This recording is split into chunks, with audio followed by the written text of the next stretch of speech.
Good to go. Back at it. And so, gonna go ahead and record episode number 45, Temperatures Rising. You guys have seen a couple of days now of breaking up certain clips. Again, it's not always how I do it, but it's kind of how it was flowing for this particular one. And so, we're gonna go ahead and get started.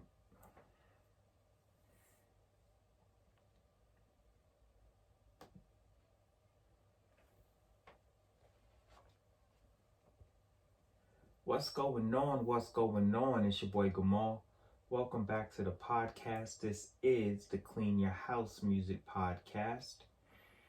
And so I keep saying I'm back, episode 45. For those who tuned in for the Talent Tuesday, I did talk about the fact that, at least for the time being, the podcast is going to be slightly different.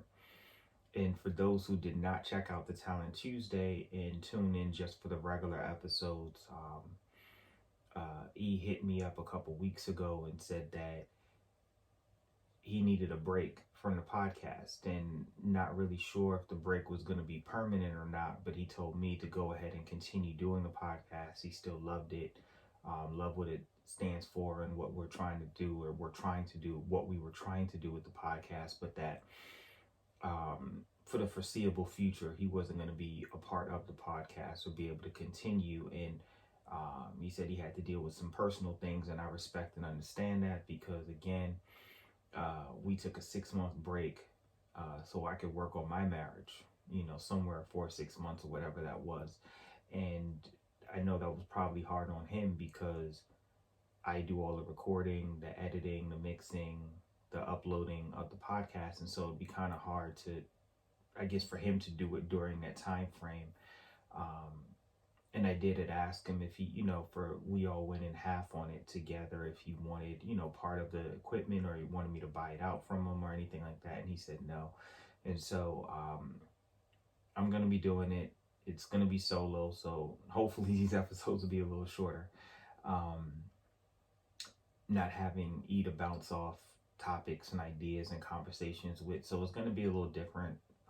It's going to be some changes, but we're going to go forward as we do. And so I'll try to get some guests on here, probably more so than we did. Well, obviously we've never had a guest, but I'll try to get guests to come on and share, maybe not for whole episodes, but maybe certain segments. And so trying out different things. E ran the social media, and like I said, I'm not going to go back on my word. I'm not on social media, so artists, if you are looking to get reviewed or give me music to hear, you're going to have to go through the email, Clean Your House Music Podcast at gmail.com, as well as be very active on YouTube. And so you'll see that the podcast is on YouTube, and I'm starting to try to upload clips and be active on there. And so YouTube and the podcast itself will be the two ways that you kind of get to communicate with me, and then via the email. And so some good news did come, though, that the podcast is available now on Pandora, and doing really well on Pandora. So shout out to all of those who are listening on Pandora. Just got word that the podcast is now on iHeart, so that's really nice. And of course, the podcast has always been available on Spotify, on Apple Music, on Google Play Music, and things of that nature, Stitcher, and some of the other streaming services that we were already familiar with. But to welcome in the Pandora listeners and to welcome in the iHeart listeners is really nice. And so with that, I kind of feel like Scarface. I could have talked about my hard times in the song, but heaven knows I would have been wrong. It wouldn't have been right. It wouldn't have been love. It wouldn't have been life. It wouldn't have been us. This can't be life. And so there's been a lot going on musically. Yes, we've had the verses. We've had two really outstanding ones. The Beanie Man Bounty Killer one, as well as the Kirk Franklin Fred Hammond one. And as most people on the podcast already know, one, I'm Jamaican. Two, I'm a Christian, or I guess I should say that backwards. One, I'm a Christian. Two, I'm Jamaican. And so when I say Jamaican, I mean, like, yes, I'm born in New York, born in Brooklyn, um, but my family on both sides were Jamaican.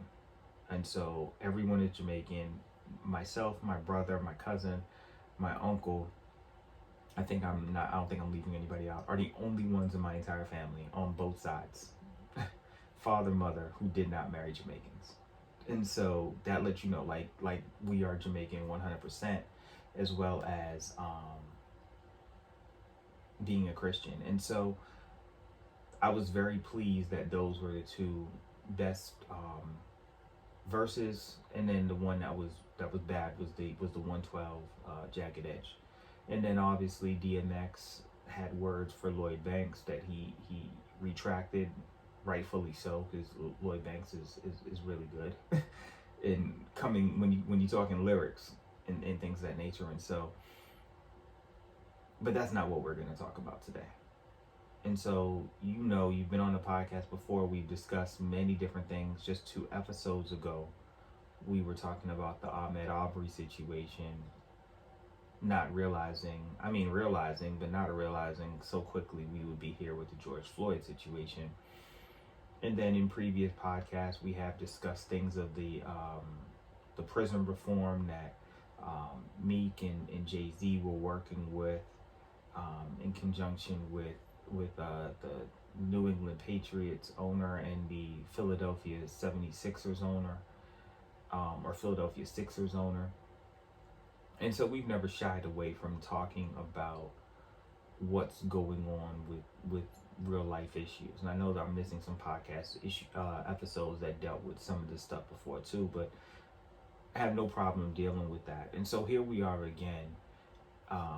So many thoughts were running through my head, and I really didn't know where to go with it. I didn't really know what to say that had not already been said or had not already been discussed. I think I'm at the point where people need to, I tell people all the time, and so I've had this conversation now with 2 friends of mine, or young ladies I consider to be friends, who happen to be white. Blonde hair, blue-eyed, what I consider to be part of the privileged white folk, right? And it's been good and refreshing in a way to be able to have honest dialogue with them in reference to how I feel about the situation, how I view the situation, for them to both express that, in no way are they saying that they understand it, from the standpoint of not having to deal with the same situations and circumstances that I do and people I know who look like me do. But the understanding and the willingness to say something has to shift, because all right, so never know. So we're going to go with this. So I think what's most frustrating for people, and this is everyday life. I think for most part, it's everyday life. You could take this and apply this, whether you're talking about marriage, you're talking about parenting, you're talking about employees, whatever the situation is. One of the most frustrating things is feeling like your voice is not being heard. When your voice is not being heard, there is nothing more frustration. I speak from my own personal experience. This is how I feel. If I tell you that this is something that's important to me, and I don't discuss many things that I feel are important to me, but this is a recurring thing that I continually have to say is important to me, and on the end of the other person, there seems to be no change in attitude, there seems to be no change in response, there seems to be the same verbiage of, yes, I hear you, yes, I'm making efforts, or I understand you and I'm making changes, but there's no actual change, then the frustration sets in for me. And that is how, like, in any situation. That is how I'd be angry, or I'd be bitter, or mad, or whatever the case may be. And yes, I'm a Christian, but it doesn't absolve me from having human emotions. You know what I mean? It's being able to say, I need to go to Jesus about this because I'm struggling in this area of forgiveness, or to get past a certain situation. But the most frustrating thing for people is when you cry out.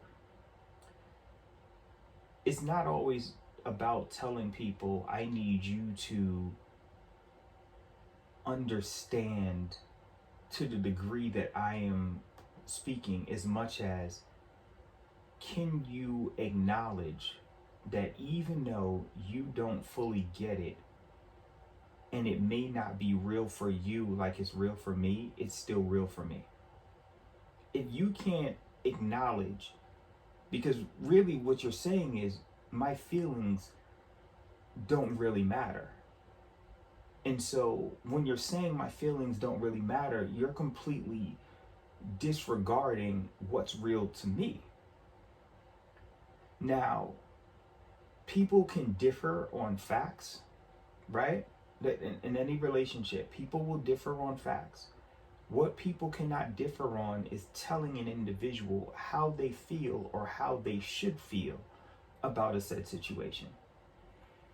And too often, people have a tendency, because your views, your perspective, your thought, your logic, your feeling does not match their background, their upbringing, their understanding, their knowledge, their experience. They disregard it as not being real. And there is nothing more frustrating to me than feeling like my voice is not heard. Now, you guys who are used to hearing me on this podcast know I talk, right? Like, I talk all the time. But when I feel like my voice is not being heard, when I'm saying things, I don't really like repeating myself. I know that sounds weird, but what I mean by that is, if I have to say the same thing over and over again, I take that as disrespect, that you don't value what I said enough to really understand what I'm saying. You're hearing what you want to hear. You're interpreting it the way you want it to be interpreted, and then you're responding to your own way of thinking and interpreting what it is that I'm saying, as opposed to actually hearing what it is that I'm saying. That is one of the most frustrating things. And so, when frustration boils over, people respond in different ways. If it's a parent-child situation and the child feels the parent is not grasping it, the child is gonna act out, because the child is saying, you're not hearing my words, you gonna feel and watch my actions. In a marriage, if an individual feels they're not being heard and they keep saying the same thing, at a certain point the frustration boils over, and then they let their actions show what they have been trying to express with words that have not been getting across. In these protests, I'm not telling people to go out and loot, because I don't really think that has any bearance on what the issue is, nor what people are trying to do. And I do think that there are people who are infiltrating peaceful protests simply to try to put a stain on what's been a relatively positive movement. You understand? And so I think that you do have individuals who are purposefully infiltrating and putting themselves in situations to be able to say that, oh, see, it's not really peaceful. So that way the people who are already against what the protest is about have now reason to say, see, it's not just that, because it's this goal to kind of skew the conversation away from what the issue really is. But the looting is only a byproduct, right? And again, I'm not talking about people I think are infiltrating the situation, but legitimate people who are tired of saying it with words and it goes on deaf ears, showing it with action through tears, through marching, through kneeling, and feeling like their voice goes unheard. And at a certain point, I don't care who you are, minus Jesus. At a certain point, frustration boils over. And when frustration boils over, it does not normally go the way in which the person who is on the other end of the frustration wants it to go. But then they also want to dictate how the frustration should have gone. So you didn't want to hear me as I pled with you and I spoke to you and I cried my heart out to you of what the issue was. So now when I act out a frustration regarding an issue that clearly is going on deaf ears, now I need to be mindful of how I react or decide to act out in a situation. And what these people seem to, I'm telling you, you apply this in every area of your life. Because that's where frustration comes from. Is feeling unheard long enough to where you feel, man, whatever. And people don't get it. And a lot of these people are turning around and continually flipping the scenario to make it about them because they never heard your perspective of why you were frustrated in the first place. The evidence was there. You told them what the evidence was. You showed them what the evidence is. And they still ignored it. They still denied it. They still made an excuse for it. And that's the most frustrating thing. And I'm telling you, I speak 100% from the heart because I know what it feels like when you feel like your voice is unheard. It's frustrating. Cap, 3-4 years ago, whatever that time frame was, knelt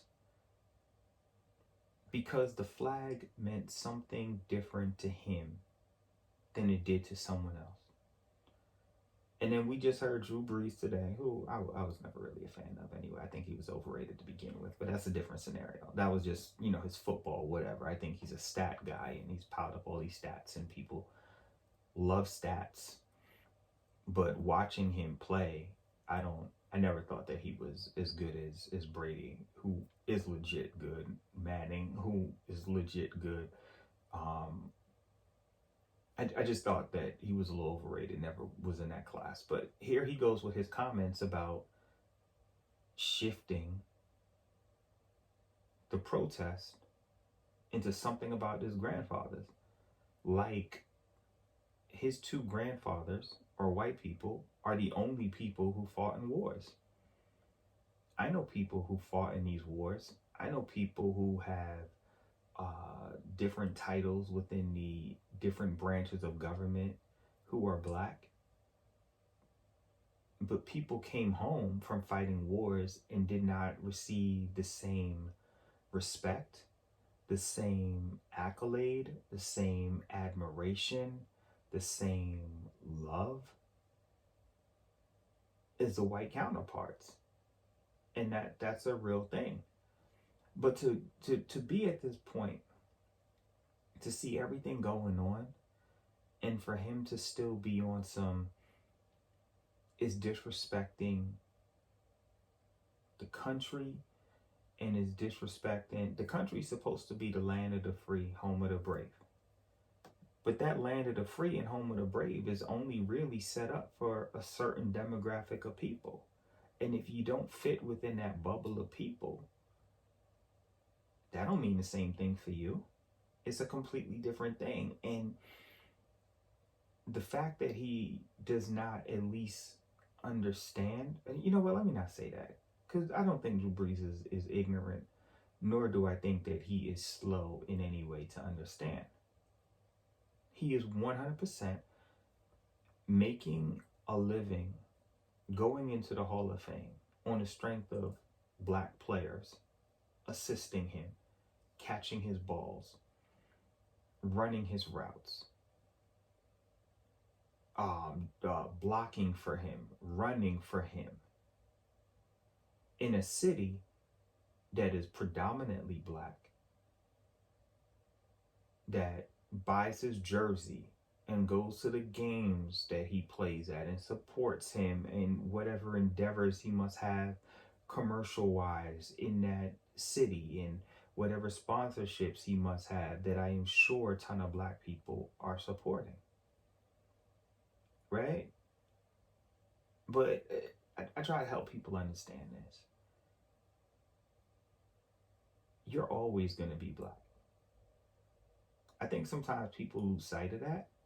And I think sometimes people think that you can make enough money to where you're no longer black. And I don't know how many examples people need to see, but that's never going to be the case. There isn't an amount of there isn't an amount of money you can make at any point that would keep you from still looking black to someone else. If you work in law enforcement, while you have a badge on, you may be cool, but take the badge off and put on regular clothes and just walk through a neighborhood in which it is not the district in which you work, to where the officers do not know that you are a fellow blue blood. And see how quickly the fact that you are an officer matters. Play basketball, play football, and do all these things and shoot a basket and run a play or whatever the case is, and then turn around and leave, and see how well respected you still are. Like, people seem to forget or think or want to wish that there was a way for you to no longer be black. No. I don't ever feel like that. I never take for granted that I am in certain positions and in certain places, and I'm happy to be, that the Lord has allowed me to be in certain environments and stuff, but I never forget that I'm still black. I never forget that just because of what I have at the moment, I may be cool in an environment. It doesn't mean that if we were in a different environment that I'm not looked at funny, that I'm not seen differently. I think I've shared it on the podcast before, when Kristen and I were looking for a house and we were trying to find a place, and we went in this one neighborhood and I loved the house. And so I go back to the house. Kristen's in the car. She didn't want to get out because she didn't really like the house, and the kids were sleeping. And so I go to the house, but I don't get on the grass or anything like that. There was like a little path right beside the house in the grass. And so I kind of stayed on the path and I just prayed. And I was saying, Lord, if this is the house for us, please just reveal it. Kristen isn't seeing it right now, and I don't want to get a house that we don't both love. And so if this is the house for us, just try to consult with the Lord, trust in him with all our heart, and lean not to our own understanding, but acknowledge him in all our ways, and he will direct our path. And so I was trying to do that. So this white guy comes up to me, somewhere around my age or whatever. And so I'm 37, I'll be 38 this year. And so he comes, he was like, "What are you doing here?" And I'm like, "Oh, I'm just potentially thinking about getting this house. I've already seen it inside. It looks nice." Just having a conversation, because I thought he was trying to be friendly. He was like, "This isn't the area for you." I was like, "What you mean?" And he was like, "You don't belong here. You need to leave." And so there were these like white kids who were next door, must have been teenagers, 15, 16, 17, somewhere in there. And he's trying to get them to join him in his thought process. And they're like, He was like, what do you think this guy's doing here? And they're like, well, there's a for sale sign up, so I assume he's trying to buy the house. That would kind of make the most sense. And, trying to, and they're like, yeah, we have no problem with him getting that house, whatever. And he was like, da da da da da da. And I'm normally a calm person. And so I was sitting there looking at him, and I was thinking to myself, I could just punch him. But when I punch him, all that's going to happen is I'm going to go to jail, and it looks like I'm in the wrong, because most people aren't going to see it as, well, he was threatening my life, or I felt scared, or all these other stuff that, white people can say to get people on their side, that black people were scary or blah, blah, blah. And so I'm like, let me just go ahead and go back to the car. He follows me all the way to the car.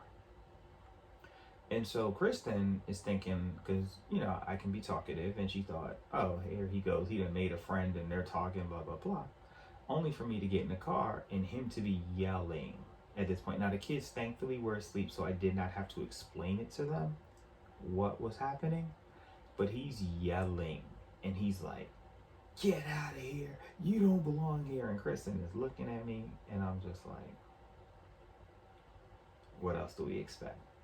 And so I said, well, this can't be the house for us, because I said, if he's that bold to do that with me there, what happens if my wife and kids are home by themselves and decide to take a walk? Is he going to try to berate them? And you know what I mean? And I was just thinking to myself, he's really fortunate for multiple reasons. One, I am really calm in nature.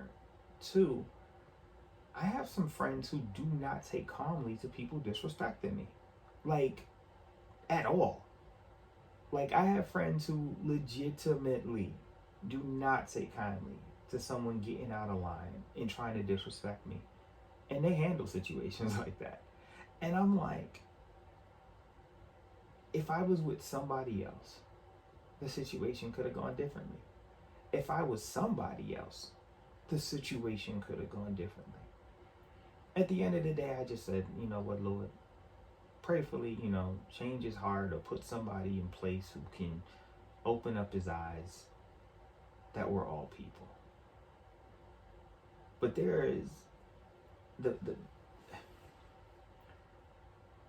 uncomfortableness of the conversation is what people keep avoiding, which is exactly what people need to have.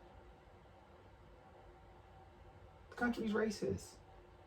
Like, the fact that people are so unwilling to admit, it's a rack of stuff that's racist. It's a rack of people in super high levels of super high whatever industries that are super racist. That's the fashion industry. That's the entertainment industry. That's the sports industry, the music industry. That's the industrial industry. That's the legislative industry. That's the government industry. The fact that people be acting as if that's not a real thing is crazy to me. Like we can't even get to the point where we can just admit, you know what, it's a rack of racists out here. People act as if this is something new. No. Racism was there. It was just low key because prior to our current government heads, they did not feel the boldness that they have now. The reason why it's so in our face now is because the leadership that is currently running this country has given the okay for the foolery to go on, to get more loud, more wild, more crazy with no repercussion. And so if I know that I can just do whatever and I'm not going to get in trouble for it, what would make me stop? Like, it's cool that these officers were charged, but we've been here before where officers were charged. That's great.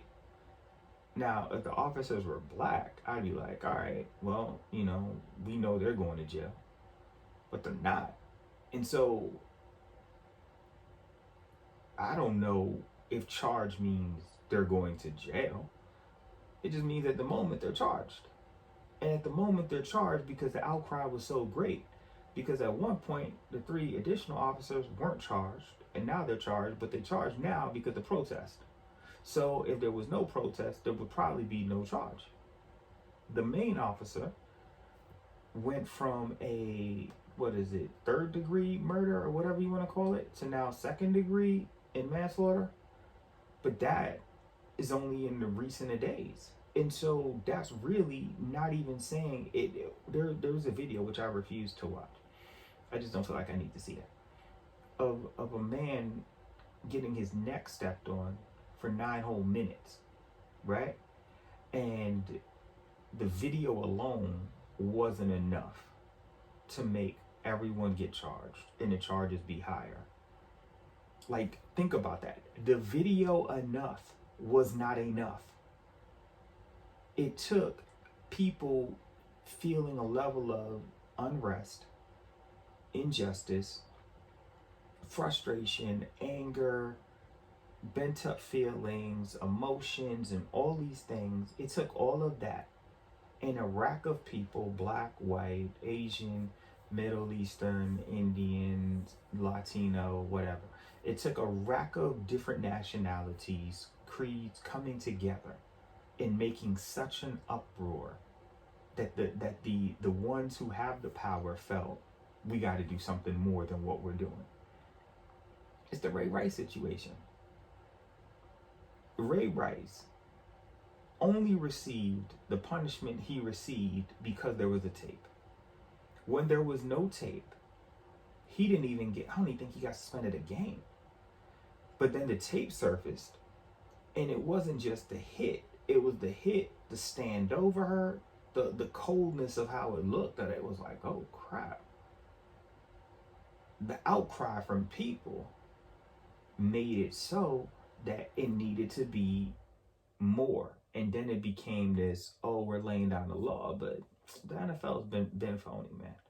And so, like, I didn't believe in that, but I at least understood, like, that's where that was coming from. And so now it really just shows, even with hard evidence, that does not guarantee convictions.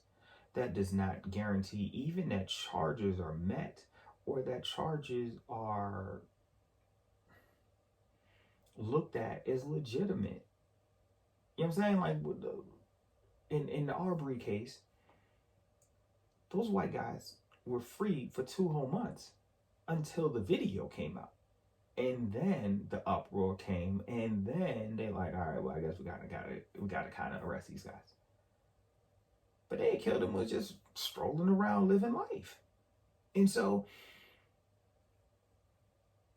in this country and in other countries, the black people haven't learned by now. I mean, that Nipsey line is so relevant. Shell shocked to see how much they really hated us.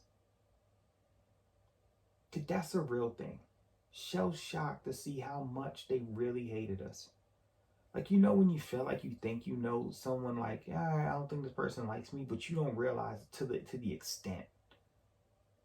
That's what we're seeing now. It's really the extent to where so many people just don't like black people. Like, it, like, yeah, I figured, so rack of people don't like black people. I get that. But, man, I didn't know it was this deep. It's a rack of people out there. Don't be fooled. Don't be fooled. Don't walk around and like, man, I hope that's not the... No, you should treat it as though it's such. And if you find people aren't, then great. But that these days, I'm looking more like, probably are, but it is what it is. So I don't know how these players who play with the Saints supposed to feel. I am sure, though, that there's definitely going to be black people out there who were, because they like the lifestyle they live, they like the money they make, they like the notoriety, and they think it's all real. And so they're going to back Breeze, and they're going to say, whatever. And that's cool, because of all the nationalities, black people is always the worst as far as the division. We can't unite. We out here trying to be like Snyder, man, trying to unite the 7. And so I expect that. It is what it is. Move accordingly. Been a rack of black people I seen on ESPN Stephen A and different people trying to backtrack things on a Cap situation. Like, they have not been trying to act as if Cap couldn't play or blah, blah, blah, whatever the nonsense was they've been spewing. But, we should come to expect that from certain people. That's just what it's going to be. And it's cool. Like, that's how people feel. They're entitled to feel like that. But understand that you're still black. Like, don't be fooled. Don't think, man, ain't the amount of money you can make. I don't care if you go marry into a family of someone who's not black, whatever the case may be.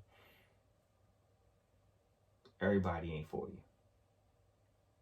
Everybody ain't for you. And so the underlining issue of saying, like, I don't know if, I think protests are good. I don't know if that is going to be the end result. I don't know how many people who are part of these protests now are actually with the protest, or it just feels like the thing to do. At this point in time, just hearing that someone of another nationality understands that this is injustice be making, kind of make black people, myself included, like, oh, finally someone gets it. That is so bare minimal. Because black people can scream it to the heavens in reference to all these things happening.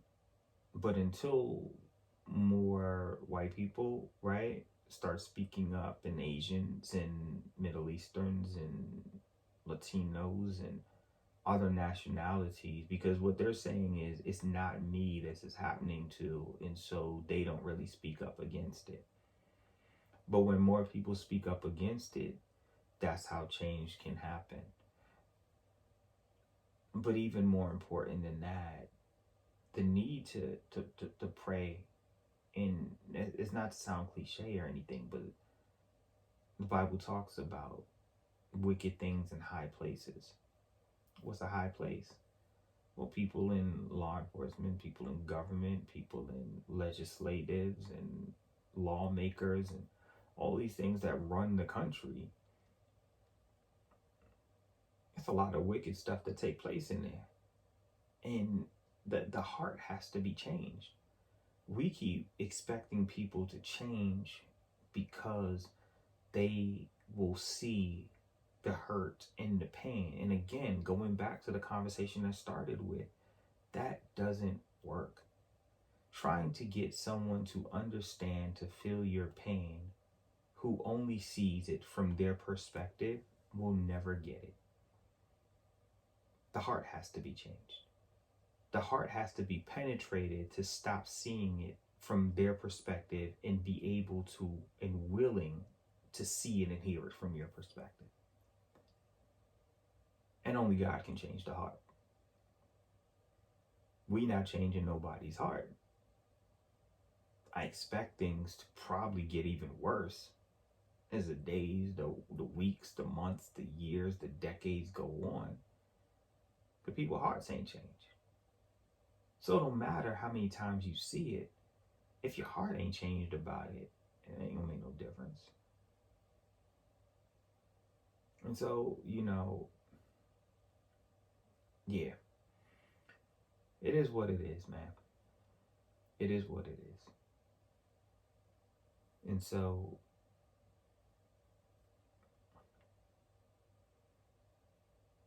I don't know. I did some chop ups of like podcast for the podcast clips. I don't even know how to put them in here now. I may just throw them in at the end right now because I'm done.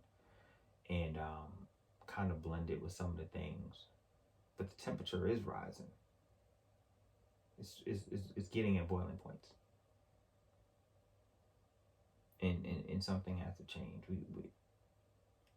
Jesus got to step in. This is crazy. And the sad thing is, there's a rack of people who won't speak up about it,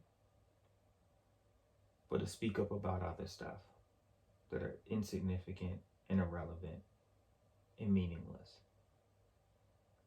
and won't let their voice be heard on something that could potentially change somebody else's heart. And that's a sad thing. But again, can't force people. Can't force people. And so, it's a different type of episode, but it's a needed episode. And so, it's crazy. We in the midst of a virus and a pandemic, but we dealing with a much greater virus and pandemic. Racism been here forever. Shared with me, she has sent me this. Let me see if I can pull this up. I'm gonna read this and then I'm gonna go ahead and close out. And so she sent this to me on Monday. It says, a message from Father Joe on Pentecost Sunday. Today is Pentecost Sunday. The NECC churches are live streaming Mass from the Shine of the Little Flower Church. So I'm assuming because it's Mass and everything that she's Catholic, right? And so I'm not Catholic, I'm Christian, but I think the message here was really good. So I'm gonna just keep it. I'm not scheduled to preach today, but if I was, I would say the following. And again, let me preface that Father Joe is her grandfather. Or no, her grandma's cousin. Sorry. And she said, do you reckon? And then he said, he said, Ahmaud Arbery, 25, from Brunswick, Georgia, killed while jogging. He was killed by a white man and his son in a pickup truck, February 23rd, 2020. Breonna Taylor, 26, from Louisville, Kentucky, killed by police, March 13th, 2020. George Floyd, 46, from Minneapolis, Minnesota, killed by police, May 25th, 2020. Do you recognize these names? Each of these individuals is from a different part of the United States, and yet the subject to the same kind of racial profiling, misunderstanding, prejudice, and bigotry that has plagued our nation for years. We are all very concerned at the present time about the effects of the coronavirus and are taking great strides to protect our lives and our families and rearranging our daily schedule in life. Suppose we took the same kind of action in the face of racial hatred, prejudice, and bigotry. Suppose we had all of our best public health nurses, social workers, community organizers, psychologists, sociologists, political and religious leaders come together to address the crisis of racism. Maybe many do not think it is a crisis because it's such a part of our history, it's like a part of the landscape. However, suppose we had press conferences every day about our progress on racism.